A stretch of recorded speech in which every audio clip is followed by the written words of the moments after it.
H-7, oui, oui, on part aujourd'hui.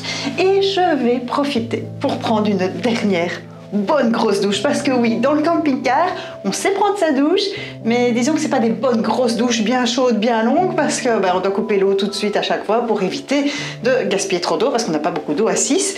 Et si tout le monde prend une grosse douche, il n'y a plus d'eau et il faudrait faire le plein tous les jours. Donc je profite d'être ici pour faire encore une bonne grande douche. Vraiment celle où on prend soin de soi, shampoing après shampoing. Je vais même peut-être faire un gommage. Je vais essayer de profiter un maximum de cet endroit. Et puis après, c'est parti pour le deuxième marathon de la galette des rois. Hier, on a très bien mangé. Et on a passé franchement une bonne soirée. Et puis on a bien fêté l'anniversaire, surtout de ma maman. Et donc aujourd'hui, c'est la galette des rois chez la maman de Benoît. Je pense que ça va faire plaisir aussi celle-là. Bon, c'est pas tout ça, mais il faut que je me trouve des produits. Parce que comme je n'ai pas de produits à moi, il faut que je les emprunte. Et je sais que Olivia en a reçu pour son anniversaire. Je vais essayer de lui gratter quelques petits produits de beauté pour me faire toute belle. Elle va me montrer ce qu'elle a dans sa trousse magique. Toutes les choses qu'elle a reçues pour Noël. Pour la douche et le bain, j'ai ça. Un gel douche à la fleur de sakura. Et franchement, ça sent super bon. Le gel douche, il suffit d'en mettre une petite goutte et ça fait plein de mousse. Elle a surtout reçu une grosse trousse que je ne sais pas du tout comment on va la mettre dans le camping-car. Je vais aller tester tout ça pour ma bonne dernière grande douche avant le départ.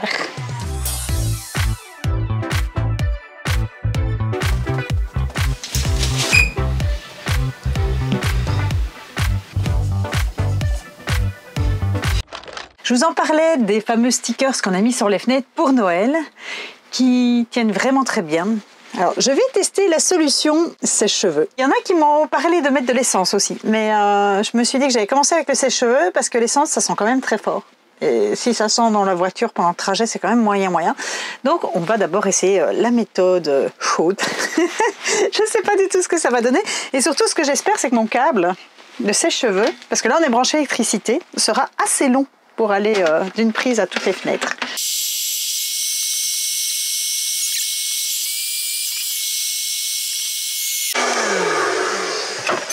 Alors, la première couche, elle part très facilement, mais le problème, c'est qu'il y a une seconde couche qui reste en dessous, et c'est ce qui va être le plus ennuyant à enlever.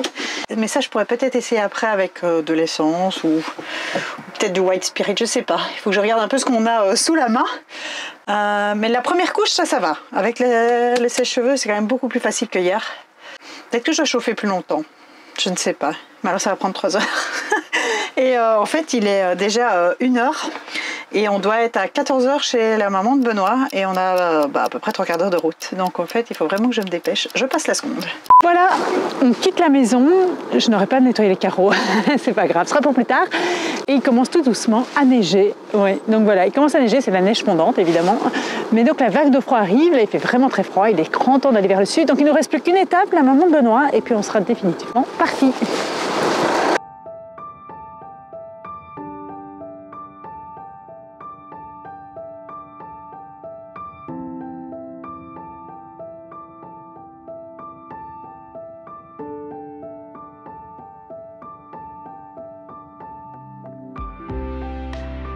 Voilà, les derniers petits préparatifs sont faits. On va pouvoir partir. On a rempli en eau. Les bidons sont pleins. Le camping-car est plein. Il fait froid. Il fait très froid dehors. Il est temps de partir. Nouvelle journée et nous sommes toujours en Belgique. Oui, nous sommes à Arlon, nous sommes près de la frontière. On s'est quand même fort rapproché, mais on s'est arrêté. Il nous reste encore à faire un petit détour en Belgique parce qu'on doit passer à la pharmacie chercher un médicament pour Yoko qui a attrapé un refroidissement. Ça, c'est un peu le lot des voyageurs. Je pense qu'on n'est pas les seuls concernés. Mais à chaque fois qu'on revient dans notre pays d'origine, on attrape plein de petits microbes. Alors que quand on voyage, on n'est jamais malade. Mais bon, voilà, c'est comme ça, c'est le jeu. Et alors, pour commencer cette journée, regardez, Benoît m'a fait une assiette de fruits à déguster sur la route. C'est très bien que Benoît m'ait fait une assiette de fruits parce qu'au fait, hier soir, on a craqué. Dernier soir en Belgique, on s'est dit, on va aller se manger une frite. Ben oui, une bonne frite belge parce qu'on n'en aura plus avant très longtemps. Et donc, on était mangé dans une très bonne friterie ici à Arlon. Je vous ai trouvé le nom. C'est à la friterie de la Spedz. S-P-E-T-Z. Franchement, c'était très bon. Et alors, il avait la particularité de faire des frites avec une sauce vol au vent dessus. Alors, c'est la première fois que je voyais ça. Et évidemment, c'est très bon. Ça passe très bien. Ça marche très bien. Ça match très bien. Ça va très bien ensemble. Regardez ça.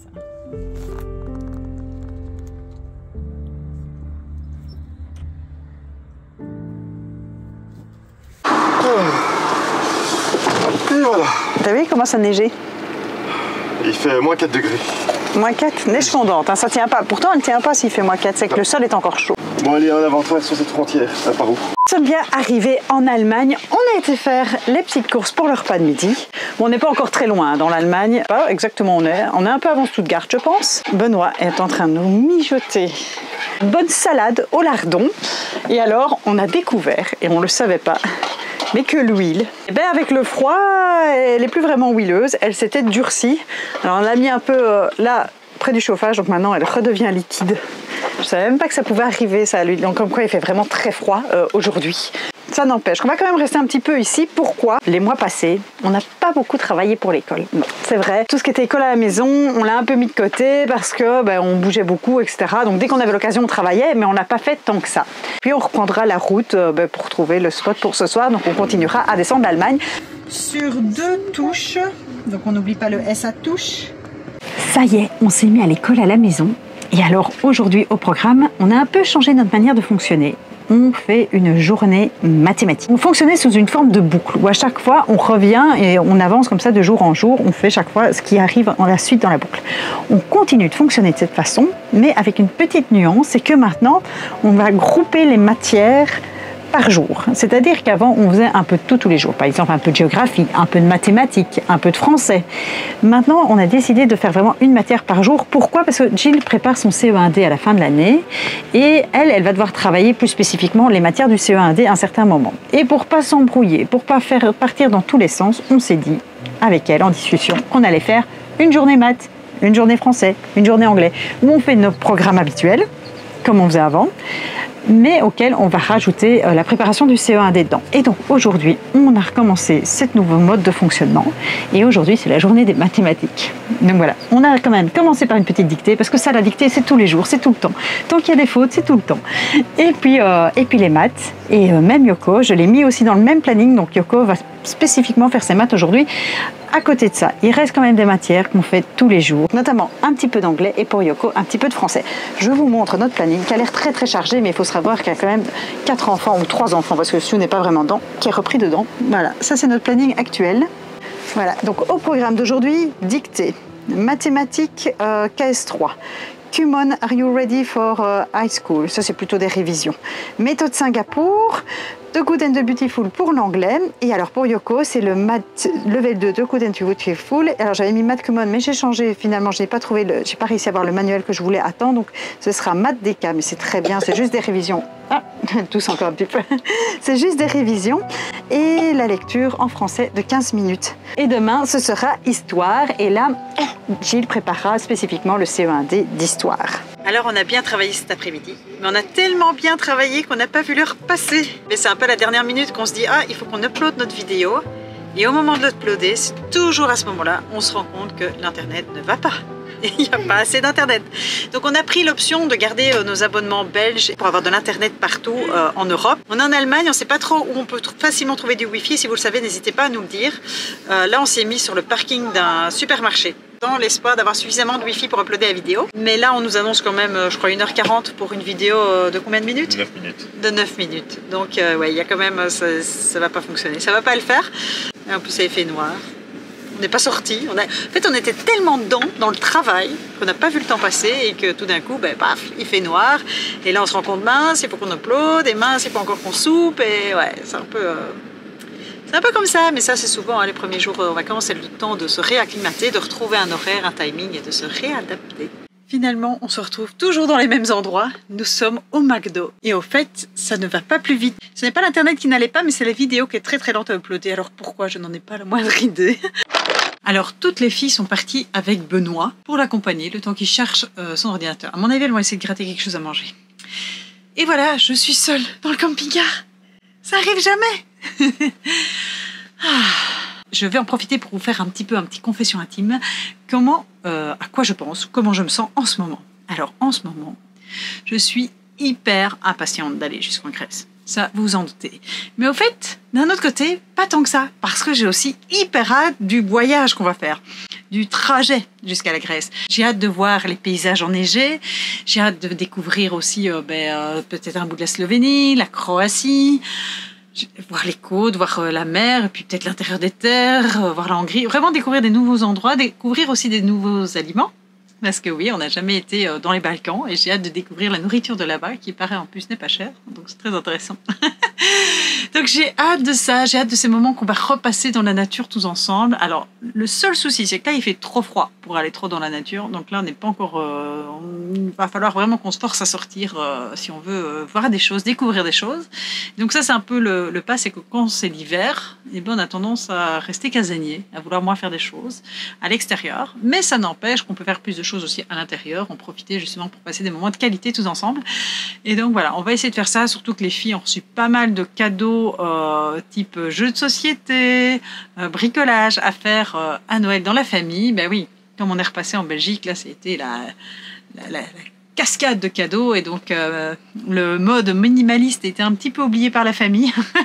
Faut dire pendant 2 ans ils ont été privés des cadeaux, ils n'ont pas donné de cadeaux, donc là ils se sont un peu rattrapés sans penser toujours qu'on n'avait pas beaucoup de place. Alors certains y ont pensé, d'autres un peu moins, mais c'est pas grave, on va faire avec. Les filles vont repasser du temps à jouer, à faire des jeux de société et à faire des bricolages, et donc voilà, ça va être aussi des chouettes moments à passer tous ensemble. C'est un peu ces moments dans la vie où on sait qu'on démarre quelque chose mais on sait pas encore vers quoi on va et comment ça va se passer. Et donc voilà, une fois que les filles, alors comme ça je vous donne un peu ce qui se passe dans notre vie, comment nos journées se fonctionnent. Donc une fois qu'on aura mangé, que j'aurai lu l'histoire du soir. Parce que ça, j'aime bien. Je mets un point d'honneur à toujours continuer à lire des histoires à haute voix le soir, sauf quand il est vraiment trop tard. Là, je ne le fais pas, mais sinon, ouais, j'essaye, même pour les grandes, j'aime bien qu'elles écoutent les histoires. Ça leur permet aussi de ne plus être en mode lecture ou être en mode film. Ça leur permet de ne plus être en mode elle-même lecture, mais juste d'écouter avant de s'endormir. Je pense que c'est un bon moyen pour s'apaiser, pour s'endormir. Et donc, j'aime bien continuer ça. Et une fois que c'est fait, qu'elles sont au lit, qu'elles dorment, ça, c'est pas toujours gagné. Les petites, parfois, elles ont tendance à revenir dans mon lit et ne pas vouloir s'endormir. Benoît se met au travail. Et moi, alors là, c'est mon moment à moi. Je le passe en ce moment à quoi? J'essaye d'apprendre des langues étrangères. Donc là, je me suis mis à fond dans Duolingo. Alors, je sais pas si ça va fonctionner avec Duolingo, mais je m'y mets à fond pour apprendre le japonais et le coréen. Les deux en même temps, parce qu'en fait, je n'arrivais pas à me décider sur quelle langue je voulais faire. Et donc, j'aimais bien les deux. Et j'aimais bien surtout en fait, j'aime bien le Japon parce que j'adore le Japon. Et puis après, j'aime bien les séries coréennes et j'aime bien les regarder. Et donc, je me suis dit, voilà, j'étais coincée entre les deux. Donc, je me suis dit, je vais apprendre les deux. Et donc, là, j'ai commencé Duolingo, déjà depuis 2 mois, je crois, 2 mois et demi. Et je le fais tous les jours. J'arrive à garder cette discipline et j'adore ça. Et donc, ça, c'est mon moment à moi. Je fais les cours de langue. Et puis, une fois que les cours de langue sont faits, c'est le moment pour moi de regarder une petite série ou quoi en coréen ou de faire un peu de lecture. Donc, voilà, ça, c'est mes moments à moi le soir. Mais au fait, ce que je vous dis pas, c'est que souvent, à peine j'ai fini le coréen et le japonais que je m'endors. Ou que je lance la série et je m'endors. Et puis je dois revenir en arrière parce que j'ai rien suivi au film. Ça m'arrive tout le temps. Ou que j'ouvre un livre et puis que je m'endors. Et donc souvent quand Benoît, lui, vient se coucher, moi je dors déjà. Et alors surtout, il ferme mes écrans, il ferme mon livre parce que je suis déjà endormie.